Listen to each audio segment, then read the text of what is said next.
Hello, Jackie Barry here, and my guest today is James Coakes from Organise Events. James, hello.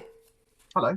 Now, I know you run this brilliant events company with a fantastic name, and of course, when the pandemic hit last year, your business was seriously affected. So, what was that like for you? What happened? What did you have to do? I've been in events for over 30 years. I started my first event company when I was 19, so well over 30 years. And I've been through a few recessions. When I started in the early 90s, there was one. And my business was actually born out of our family farming. We had land and we needed to do something with it. So I started a paintball site when I was a young lad, and then got into shooting and various other things, and that evolved into events. So I sort of came out of um, not a recession so much as a challenging business environment. Went straight into a recession, which was a challenging business environment. And there were a few things I can remember. 9/11, when the towers hit, that hit our business terribly, foot and mouth. Then 2008, 2009, that was absolutely cataclysmic. So we've seen a few things happen, but after all of them, there was always something left. There was always the destruction, and then you started to build something out of the rubble that was left. So, what happened in March 2020? March 2020 was completely different. I remember our last event, and everyone had come out to enjoy themselves. One of the tables decided their team name was COVID Won't Stop Play. And I think the general atmosphere was that this thing was just going to blow over. It wasn't terribly serious, but came home. And then over the next 2 weeks, we just had cancellation after cancellation after cancellation. It was our entire year just evaporated. Every time the phone rang, it was bad news, not good news. And in the end, it was an amazing 100% wipeout. No events at all. And so that was tough. I think most of us were a little bit shell shocked at that point, and the furlough came along, and it was sunny, and but still, it was pretty tough to have absolutely no business to sustain us coming in. And And I what still did you thought, do then? what I decided to do eventually, and it did take a few months for me to, I suppose, accept that it was a this situation was with us. I decided to take the one event of all the events we did, our murder mysteries, and deliver them by Zoom. And that was interesting. I didn't know if it would work. Tell me about that. How do those murder mysteries work? We set up a Zoom room, send out a link and some clues an hour before. So those clues are things like bank statements, love letters, and that sort of thing. And it does help if people read them in advance, but they don't have to. Then at the appointed time, they all sign into the room and a detective appears on screen. I'm in my 1920s detective office at the moment, backdrop obviously. And the detective will guide them through everything. We do three versions. We do a one actor, a three actor, and a five actor. If it's the one actor, the detective has photos of all the suspects. And the idea is that he's interviewed them all and has the answers to their questions. So it's very interactive and a lot of playfulness. People don't want it to be dull. They want it to be fun. They want a lot of banter. The format that we use is it is great fun. The scripts are great, so there's a proper mystery to be solved. There's a puzzle at the core of it. There are clues to analyze and timelines and alibis and all of that sort of thing. But actually, the story itself has a high degree of laughter and something which I personally think is incredibly important, which is silliness. And so a lot of the characters have funny names like Russell Sprout at Christmas. We had a postman called Russell Sprout, Sam Hamwich, Malcolm Powder, and things like that. And it just makes people chuckle. But the thing is, these things are very corny. They're not sophisticated humor. But I think when people don't know what to expect of an experience, the first thing you have to do to them is make them relax. And I think with these silly lines and silly names, people immediately think, hey, if this is the level, I can cope with it. And then they relax, and that's when you get the best of them and you get the best of their banter and a lot of giggling. And I think that is really important for what we do. So you deliver these as events for corporates, for parties, for family and friends. And what do the attendees get out of it? They get an hour or two of fun and laughter, but there's also learning points, aren't there, from some of these? I think there are, and certainly, I mean, my background is in team building events, so corporates. We did a few public events, but and private events, but they can be a little bit of an expensive way. Companies have the budgets. So now we still have our companies, and there still is a team building element where you can see people's personalities come through and have a bit of fun. And the very important thing of social team bonding, which is to spend time together doing something that you're enjoying. Um, there's a real benefit in there. The main thing I think people get out of it, and we're now, well, I'm proud to say we've got over 200 five-star reviews on Trustpilot, and those reviews, those reviews, I read them because they tell me what people, what the experience is like, and what they seem to get out of it is, apart from the fun, sometimes seeing people and interacting with people that they miss terribly. Um, it's also escape. And people say, for an hour, I didn't think about what was going on. Or one lovely review said it was like going to the theatre in the old days, which was, really something for us to hear that, because that's what we're trying to do. So I think they get all of that. I think they just get a bit of a laugh. There is Zoom fatigue. I think we are not in that. It's not like a meeting. Where it's all a bit boring and you sit there twiddling your thumb and pretending not to be reading the book that's on your lap. I think with these, people really do get engaged, and it's not a Zoom meeting. It is an experience. It's an interactive show.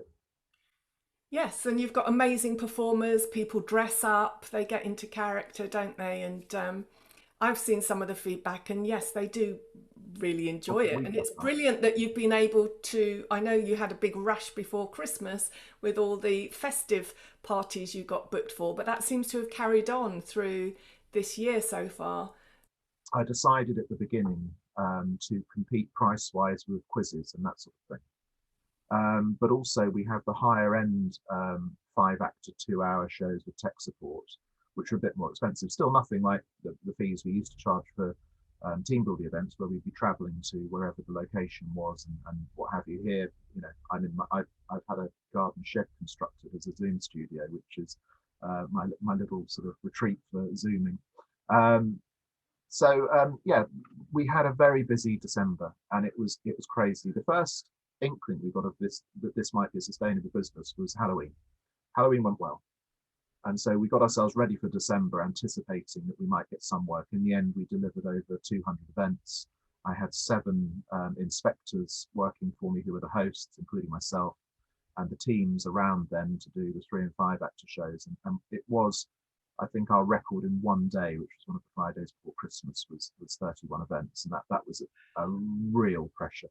It was getting up at 6 and going to bed at 12 to do the work, and also to do the background work, ranging from invoicing to preparation to the fact that you can have FAQs on your website, but no one ever reads them and still sends you all the questions. One of my great frustrations. So then, as a result of all of that business, a lot of people who'd experienced the shows with their company wanted to experience them with their family. And that has now rolled on. So in January, I had a bit of an AdWords campaign, but I was able to switch that off. And we're now actually in a sort of pattern of delivering 40 to 50 events a month. And that's all coming through either recommendation or people who've experienced them before. We've got 5 scripts now, and I'm launching a new script every month. So a lot of families have done most of them, which is lovely. Having done both, having had a career of running events in hotels and venues around the world, and now doing everything on online platforms, what's different? What have you noticed about how you have to deliver the content, and also how do people respond differently online? Well, I said earlier that I didn't think that it would work, that we wouldn't have that kind of connection that we have in the room with people. And I've been really pleased at how it has worked. But also, as a performer, you start to evolve what you're doing. You learn from what you're doing, and you learn how to make it better. And I think the first thing is much of the time you have to be the driver of the energy. No one wants to hear, either in training or particularly in something like a murder mystery, someone being very monotone and controlled and a bit quiet.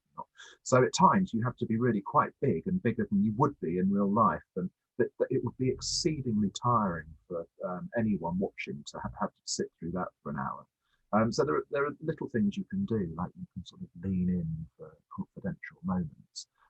And so there is a little bit of planning in terms of what you're delivering and changing in order to changing what you're doing with your face, particularly because all they see is your face.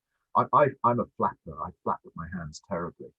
And it's something that I've been doing a bit in this interview, and I have to try and remind myself not to do it. I actually hold my thumb like that sometimes, because what happens when you flap is it's very distracting, but also sometimes your hands get a bit laggy. So there's little things like that, and also just in terms of stagecraft, which is similar to previously, when one actor has the floor, you're in the background, but you can't just stand there with your hands behind your back, your hands crossed, or you can't just stand there being immobile. What you have to do is you have to still react to what they're saying without stealing from their thunder.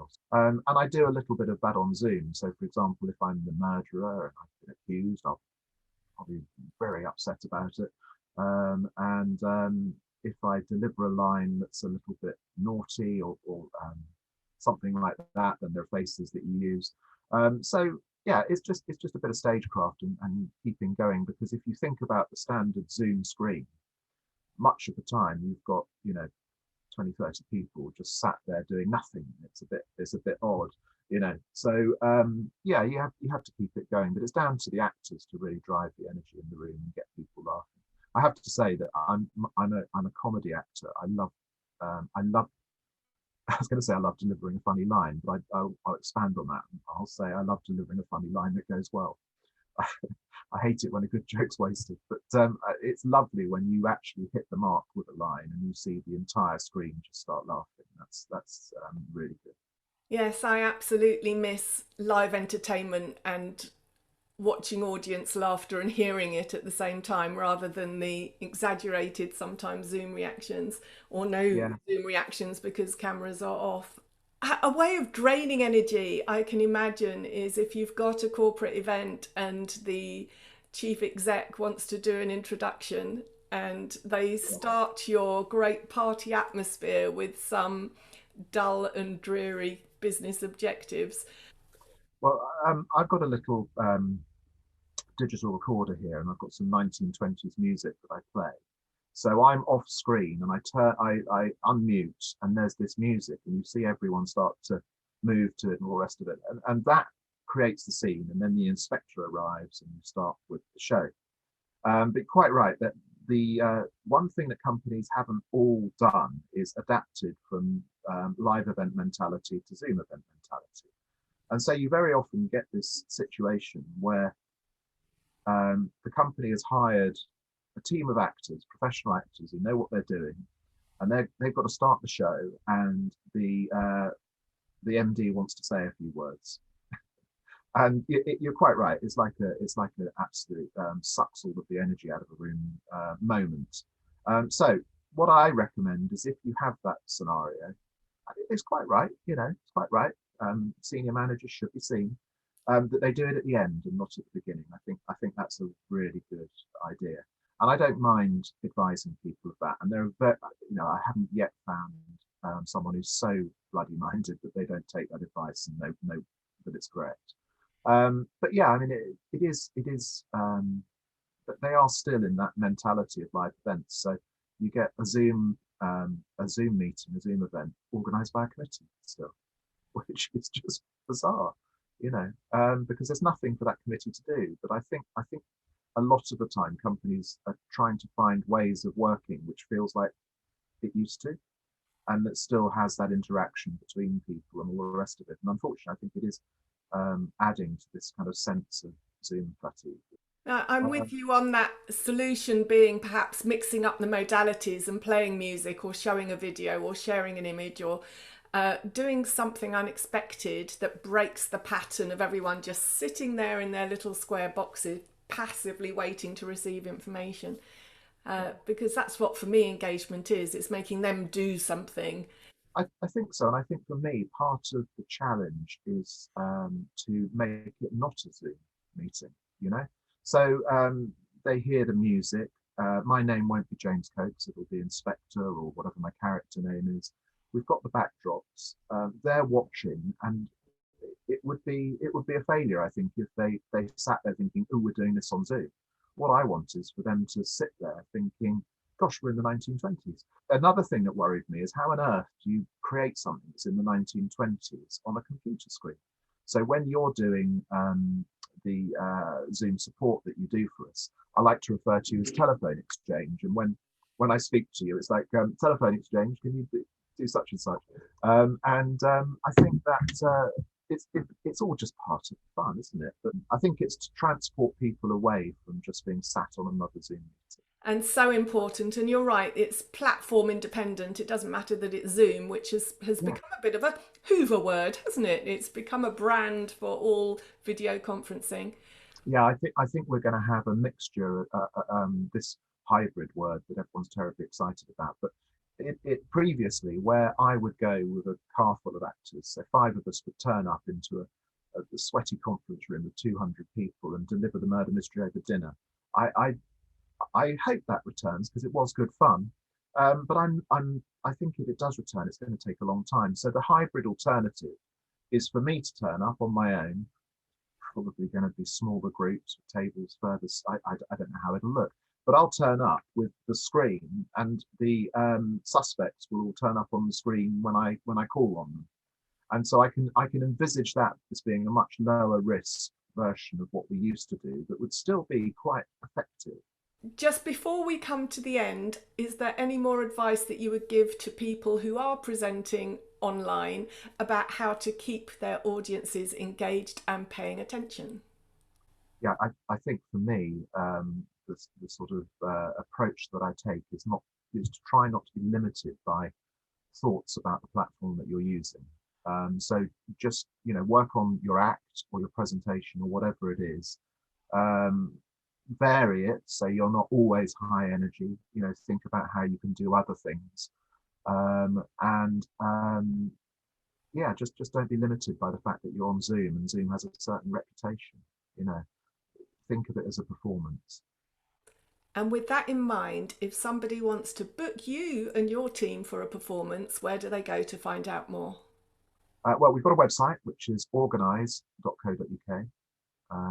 I always feel the need to spell it because people want it to be organised.co.uk because of the D and dot, but I'll it's put not. it as a It's caption. organised. Yeah, put it up. I thought it was a good domain name when I got it. So anyway, but if they go there, they can find us there, and all of the scripts and options and what have you. Thank you, James. My pleasure.